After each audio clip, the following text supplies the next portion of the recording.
Queens, divas of a more mature age, welcome back to my channel. Thank you so much for joining me here on my channel today. I am the Eva Monroe. If this is your first time joining me, welcome. Thank you. If it's like your second time joining me and you're kind of confused about what we do over here on this channel, well, we do a wide variety of things over here. We sew, we garden, we talk, we tell the truth, we overshare. we do a lot around these parts, okay?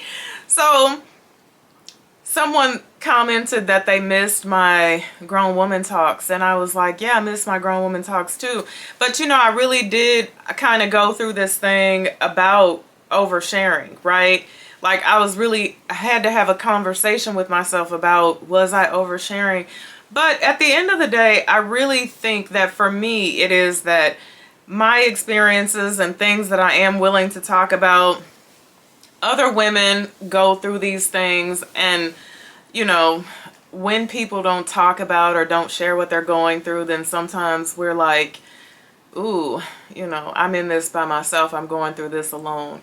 So I was going through some things, y'all, and I wanted to share. I really did, but I was like, ooh, I don't know, you know, maybe I don't need to share that. But I'm going to share some things that I've been going through on my journey through 45, right? Because I talked about how I wanted 45 to be a special year for me. I wanted it to be a year of eye-opening and spiritual awakening, and I wanted to figure this thing called life out. And man, when I tell you this, the most important lesson that I've learned throughout this journey is that when you're trying to find the good, you're trying to get to the good stuff, you're gonna go through some bad and you're gonna see some bad stuff, and you're gonna feel some things that you was trying not to feel, that you were trying to tuck away, you know, but it's all a part of that journey, you know. I will say that there are two things that I've really been struggling with through 45, right? And the first thing is something I'm going to be very honest about, and I can't believe I am, is aging. Man, that thing has been real for me, right? Like, I'm telling you, this 45 was like, this has been the year that I've started noticing some changes in my face, and I've started to notice some things with my skin, and I've been fighting with what to do about it, and if I even care, you know, or if I should care, because wow, we live in this world where like nobody's aging gracefully anymore, right? Everybody's doing stuff. And so some people are doing stuff on the DL. We don't know they're doing stuff. And so we just think, man, she's the same age as me. Why, you know, why am I got this right here, and why, you know, but at the end of the day, it's like most people are doing stuff, especially when it's people that you see on TV and celebrities and things like that. And everybody's airbrushed and filtered and filled in and Botox, pretty much most people are, you know. And the people that are not, let me tell you what's so sad about us. The people that are not are the people that we look at and we're like, oh, she should do something. Oh, she's not aging so gracefully. She's not aging well. Like, what is aging well? Because like in this day and age that we live in, aging well should just be being able to wake up every morning and breathe, right? Because I know I'm laughing and giggling, but baby, everybody ain't doing that, okay? So that should be the first part, you know, that we need to be thankful for. That's the first step in aging well. Like, waking up. You woke up. If you woke up today, well, you aged another day very gracefully, right? That should be how we look at it. Unfortunately, we don't. I told a friend of mine, I said, man, I want to do a video about like the aging process, like changes and things that I've saw in myself, you know, through, you know, over the past like year or so, right? And so whenever I want to talk about something, or I want to do a video about something, I'll go on YouTube and I'll look and I'll see like, you know, are people talking about this? And if people are talking about this, is it a waste of breath? Like, are people watching this? Are people One thing that I noticed that I told my friend, I said, if a white woman does a video on aging, it has hundreds of thousands of views. And if y'all don't believe me, y'all go look this up yourselves, okay? There are tons of views. If a black woman has done a video on aging, she may have 250 views. She may have 5,000 views on that thing, right? And I said, you know what? I think that's because as black women, we like, I ain't doing that. We ain't aging. I still look like I looked when I was 25, right? Nobody's talking about like the real thing that you go through, like with yourself and how you feeling about yourself. And when you look in the mirror and things start to look a little bit different, and how your body feels and hormonal changes, right? Like, we don't talk about that. We don't talk about that. We don't talk about that part of it until we're in the thick of the pause, right? And then you'll hear women talk about, ooh, girl, I'm having my own summer. You know, we'll talk about that. We don't talk about like the real, you know, changes and things. And I think we need to stop that, and we need to start being more open and more honest about that, because I think that because we don't talk about it, women that are going through it think that they're going through something special and different that nobody else is experiencing, and they think that they're just the worst person in the world, because they don't know that, yeah, we're all doing that. You know, we're all going through that thing right there. So I've really been struggling with that. I went and got Invisalign. I hate it, but I will say this. It's really working for me. It really is. And I'm really glad that I did it. I'm really being consistent with it. I don't have them in today because I'm talking and y'all don't even want to be a part of that right there. I already talk funny, but I felt like it was necessary. I was like, let me get cause I want to keep all mine. Like, I don't want to have to go to Tijuana and, you know, get the whole set or anything. So I was like, let me do what I got to do to maintain my own. But yeah, so that's what it is. And then and I'm we're gonna see about this. I'm just gonna keep it real. We're gonna see about this. I might have a few extra dollars laying around somewhere. We can do something about it. Okay, so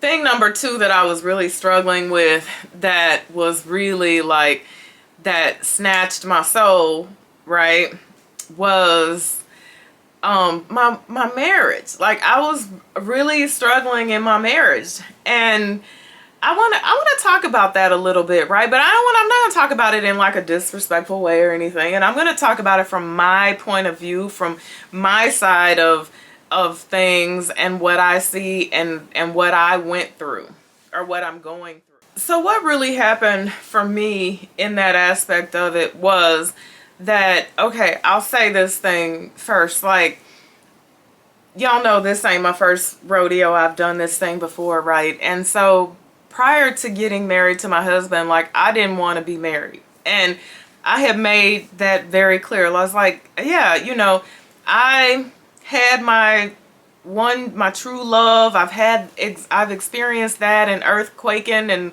mountains moving and things like that. I'm cool, you know. And I think that today, especially, I hear a lot of men talking about, you know, women, you're gonna die alone, you're gonna die alone. And I think some women are perfectly fine with that. Like, I know women who are single and they're perfectly fine with being single, right? I know women who are single and they're not. They would like to have a mate or whatever. But I know a lot of women who are fine with being single. And I was fine with never being married again. Now, it's not saying I wasn't going to have a boo thing or nothing. But, you know, somebody who would stop through on Tuesdays and Thursdays. But I didn't have to wash his drawers and cook for him and clean up after him and all that. I was perfectly fine with my life, right? I wasn't interested in doing that again. And then, you know, my husband came back around, and because we dated previously, and so, you know, I would talk to older women, and they were like, well, you know, the first time you get married is for love. The second time you get married is for security, right?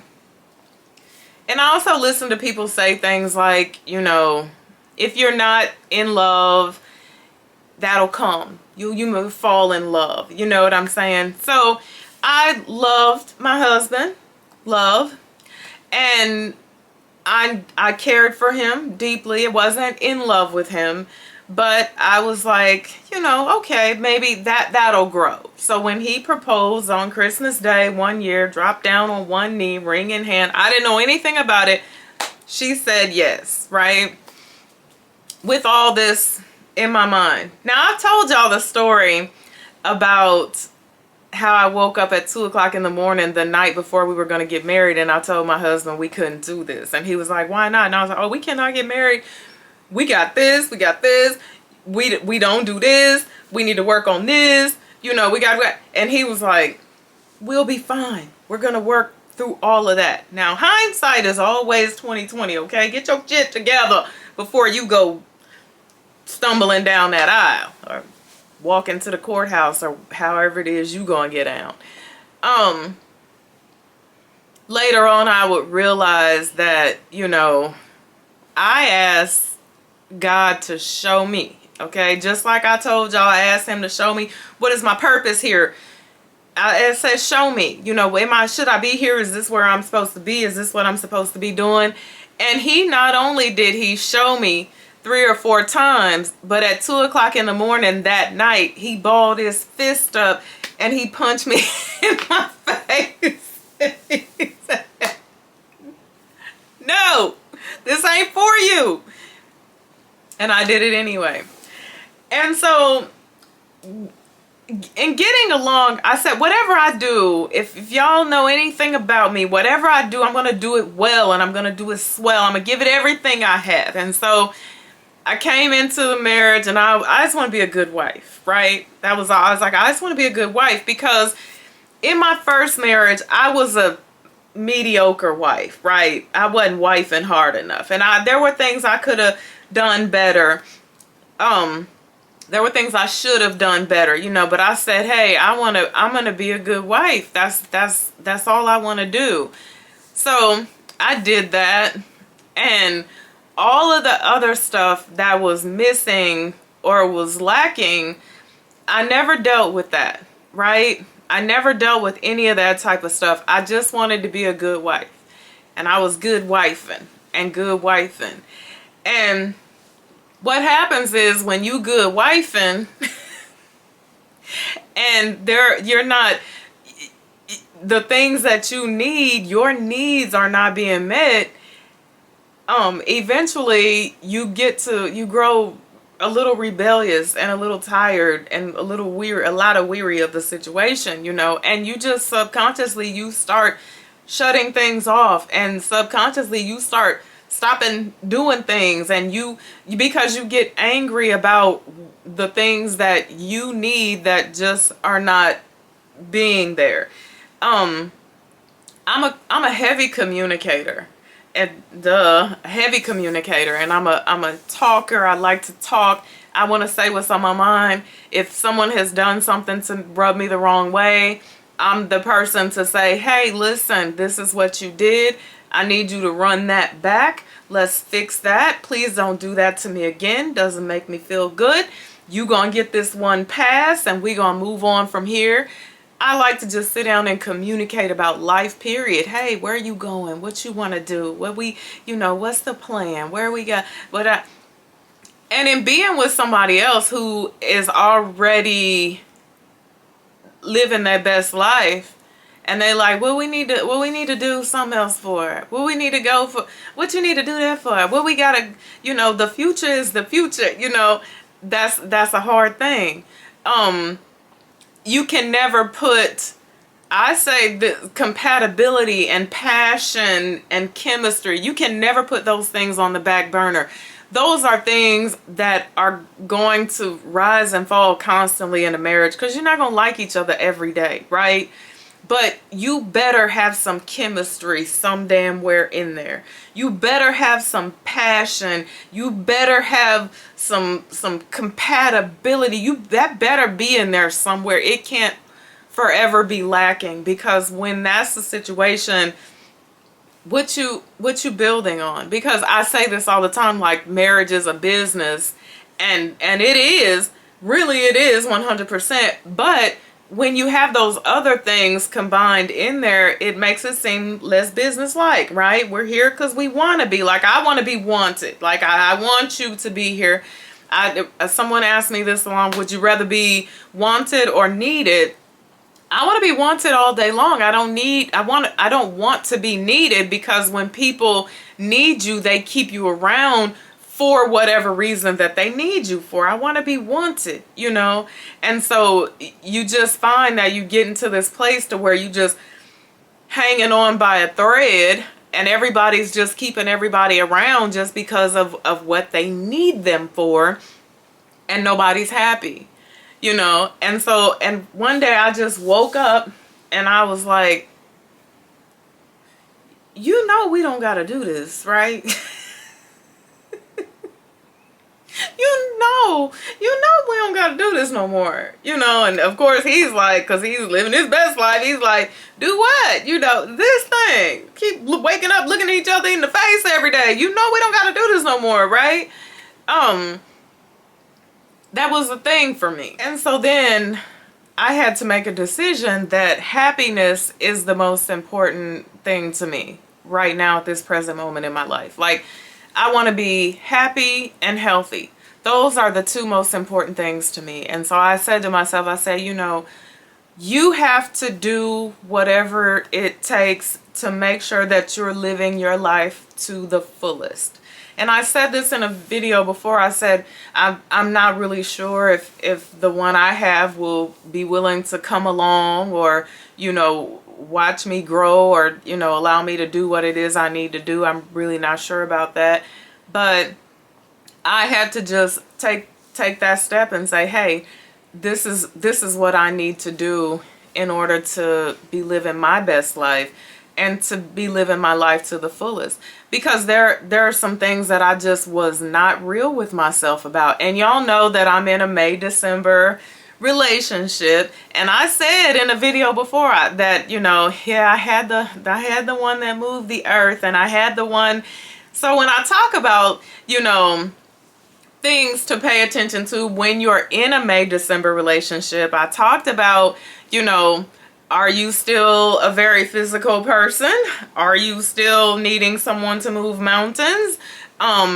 Is it important to you to have a lot of stuff in common with someone? Like, you have to have, you're not going to be twins by any stretch of a mile, because, you know, no one would want to marry someone who likes everything they like and is into everything they're into. But you have to be able to sit up and hold a conversation with each other and have an idea of what the other person is talking about, you know, and not be totally oblivious to all the things that someone speaks about that they're into. You know, it's not fair to the other person. So that's my thing that I'm going through and I'm working on. And, you know, again, it's not a matter of, oh my God, she's on her way out. She's on her way out.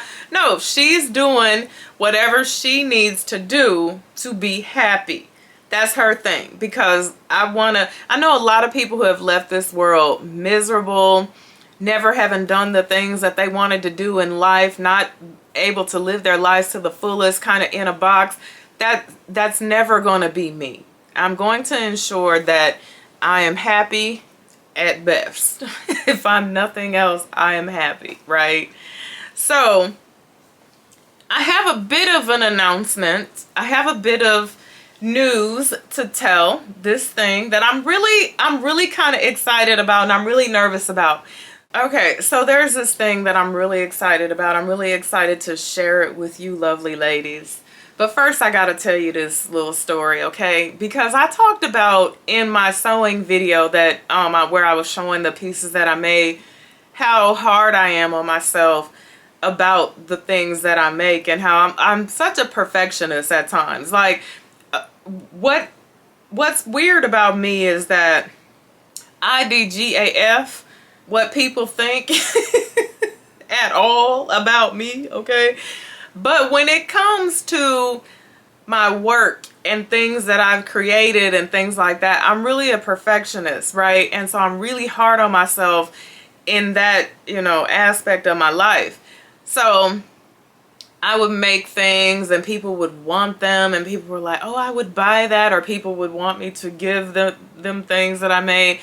And I was like, I really want to do this, right? Like, I really want to make and sell my clothes, you know?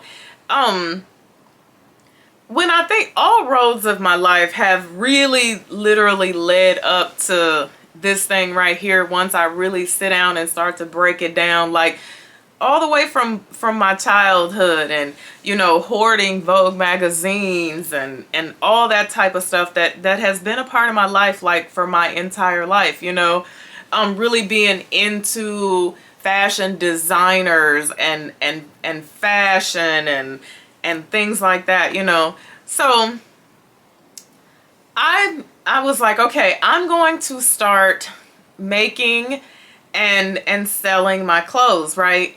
And then every time I work myself up to it, I talk myself back down out of it, right?